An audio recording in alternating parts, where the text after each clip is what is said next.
This is the central San Joaquin Valley, southeast of Fresno, California.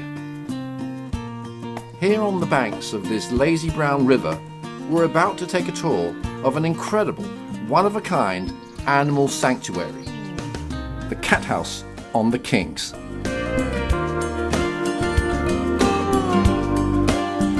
The cat house on the Kings is the state's largest no-kill lifetime cat sanctuary and adoption center, and home to more than 700 cats and kittens. What a good girl. For more than 18 years, the founder of the cat house, Lynea Lattanzio, has devoted her life to rescuing and caring for unwanted cats and dogs. This animal paradise is the fruits of her He labor. wants to live in there.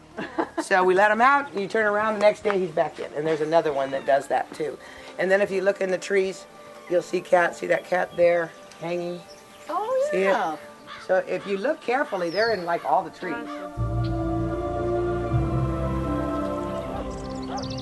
I was fortunate to spend a few hours here with the founder of the cat house, Lynea Lattanzio. We have 12 acres, so in order to keep up the facilities and take care of the animals and make sure everything is clean, it does take a lot of manpower, and that is expensive. We go through 35 25-pound sacks of dry food a week. We go through a half a pallet, which is going to be close to 30 sacks of litter a week. And our spay, neuter, vet bills are a couple thousand every 2 weeks. It takes 18 paid employees to run the cat house, which has undergone a recent expansion. Been able to build our 80-foot-long dog runs, and we have put in a kitten quarantine, a 2,000 square foot kitten quarantine. We have renovated a rental house for the senior cats with its own fenced yard. It's 3 bedrooms and 2 baths with a deck and cat-proof, dog-proof fencing. Built a new enclosure for our FIVs so they have more room. During hard economic times, many individuals think of getting rid of their pets. Lynea's thoughts on this. The sad thing is that most of these people just leave their pet where the house was and abandon it, and that's exactly the wrong thing to do because that cat cannot survive. A lot of them I've heard have left them locked in yards and locked in the house with no food. And we get calls probably 10 a week with people that are in that situation, and what I first try to do is tell them how they can find a home on their own. It's more important that cat deserves to be in its own home rather than being here with 700. This is not the best place for all cats. I'll show you his face. There you go. Lynea works tirelessly to ensure the well-being of her extended family, which includes quite a few dogs.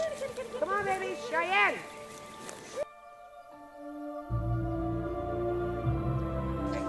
Feral cats are at home here.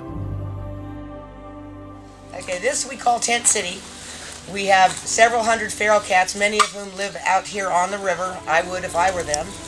And in the winter, this is totally enclosed with plastic to keep out the rain and the wind.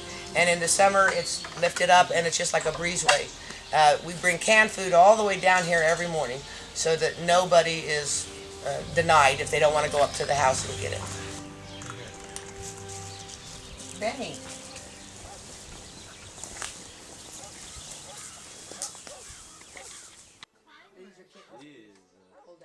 Kittens are awaiting adoption. Look at those funny faces. I rescued these. They talked me into it.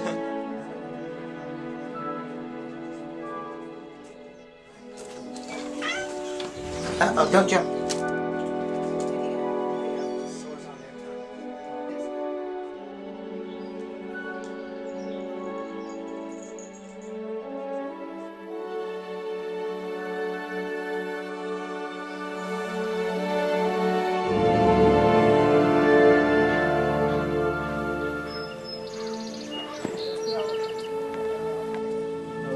As I was preparing to leave the cat house on the Kings, I couldn't help but feel humbled.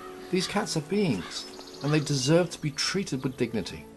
As Albert Einstein once said, our task must be to free ourselves by widening our circle of compassion, to embrace all living creatures and the whole of nature and its beauty. Abodes such as Cat House on the Kings is a start.